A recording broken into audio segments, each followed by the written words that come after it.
Hi, this is Adamsandler, and this is the story of how America started its secret space program and how our country advanced so fast. In 1947, Roswell, New Mexico, an object crashed from the sky. The area was immediately blocked off from the public, and secret military and a secret unit called MJ-12 investigated the area to make sure it stayed secret, and only America got the technology. They found 2 dead aliens and 1 alien that was badly injured but still alive. This was the first time America ever found out alien life existed, but they chose to keep it secret. They took the alien craft, the dead aliens, on a trailer to a base that was secretly under construction called Area 51 in Nevada to study the technology. The first thing they did was interview the alien. He spoke English because they studied our species for 1,000 years. The alien admitted they abducted humans from almost 1,000 years. This is a modern-day example of what they did for over 1,000 years to study our populace. After a few months using Earth materials, the alien built a communication device in order to get our country and him in touch with his planet in Zeta Reticuli. Years passed. In 1955, Dwight D. Eisenhower met in the newly constructed Area 51 with the alien race leaders. They signed a technological and military treaty with America in secret.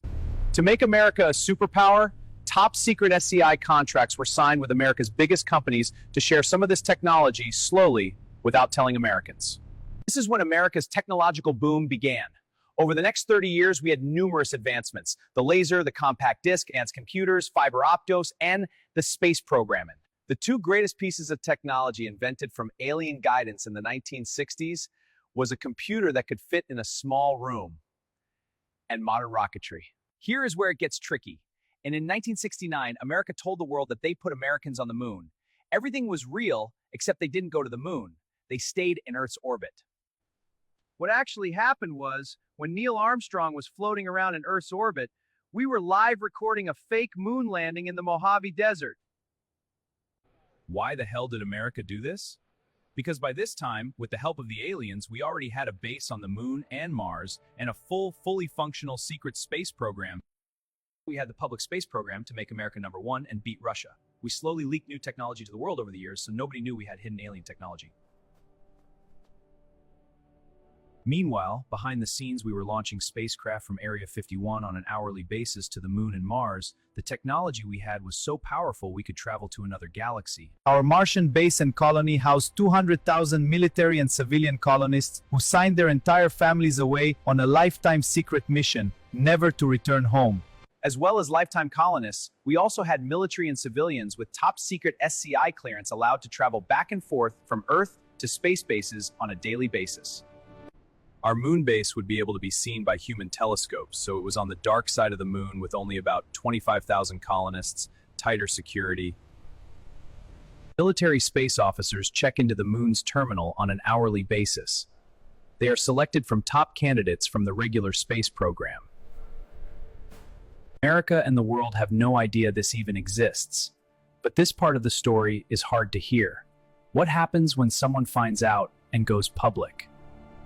America, I have proof that a top secret space program exists and that aliens exist, and we have faster than light travel. These images are from government SCI archives. The government sends Delta Force members to destroy the camera, the footage, the news van, and they force the news channels to stop the story. They then send Delta Force to snatch and grab the person and give him a choice to live the rest of his life in a jail cell in Area 51 or part of the Martian colony as a facilities worker. Since most people are usually into technology and science fiction, of course they always choose to live life on Mars. Here he is working as a janitor on our Martian colony. How do they choose candidates for positions in the colonies? They recruit you usually from Harvard, Yale, or Princeton with a brilliant IQ for 5-year tours at $500K per year salary. Sometimes they incentivize with throwing in free cars and cash right away if they really want you. You are bound to secrecy for life. When you get back to Earth, first, you get 1 year of military, space, engineering, and research training at Area 51 before you start your 5-year tour at the Martian colony. You need an official cover story for your family and friends before you go. You tell them you work for a top-secret government contractor in Nevada with a no-break tour of duty. You are then flown first class to Area 51 on a private jet, then put in one of our faster-than-light transport spaceships to Mars. It's quite an experience. Once you get to Mars, you're checked in through immigration, then you get shown to your room, which is also very luxurious with futuristic technology gained from the aliens. Then, just like everybody else, you go to work every day on Mars, just like Earth, and you start your job. After your 5 years is up, you go back home and you pretend it never happened. For military recruiting, only Top Gun pilots, Delta Force, and Navy SEAL Team 6 members are asked to join. It is simple for them. If invited, all they need to do is upgrade their clearance to SCI and start training. The sad part is, they have 3 years away from their family, at $290K salary per year. They start Secretspaceprogram training at the Special Forces School in Fort Bragg. After training, they fly to Mars out of Area 51, but they take a huge Daedalus-class spaceship instead of the smaller transport luxury ship that civilians take. Military life is a little different on the Martian and Moon colonies. They stay in small, cramped military-style barracks, although they do get paid a lot of money with only a 3-year contract. Job life on the colony is provide security on the base or on spaceships to other planets, or the pilot program where you actually fly the spaceships. The air is breathable on Mars from this atmosphere processing unit. However, sometimes spacesuits are required when the weather and environment becomes extreme. Food on Mars and the Moon is the same for civilians and military. It is a luxurious experience because they use matter generators to create an unlimited supply of any food that ever existed. The really cool benefit of being a military officer on Mars or the Moon, you get to do faster than light trips to Zeta Reticuli to provide security on the alien homeworld. The gray alien homeworld on Zeta Reticuli is 1 million years older than our civilization. Usually, you meet the royal family and provide security. You stay in strange and extraordinary alien accommodations and you are blown away by the difference in lifestyle and technology. The planet is really amazing. Sometimes they let you do weekend exploration treks if you stay a couple of days on Zeta Reticuli. That sums up the secret space military career. Our next question is, who pays for all of this? How did the US government get the money to fund this? The US government has a special allotment called the Black Budget. It is $100 billion annually and 10% of the entire Department of Defense budget. This is the only taxpayer money in the entire US government that nobody can touch or even know what it's used for. Not even the president can look at this money easily. How is secrecy maintained? Everyone who is processed for an SCI clearance has to sign a document stating they will be arrested for life if they spill any of the classified details. So we know about the gray aliens, but are there any other races that exists in the universe? There is actually something called a Galactic Federation of 8 that we are a part of.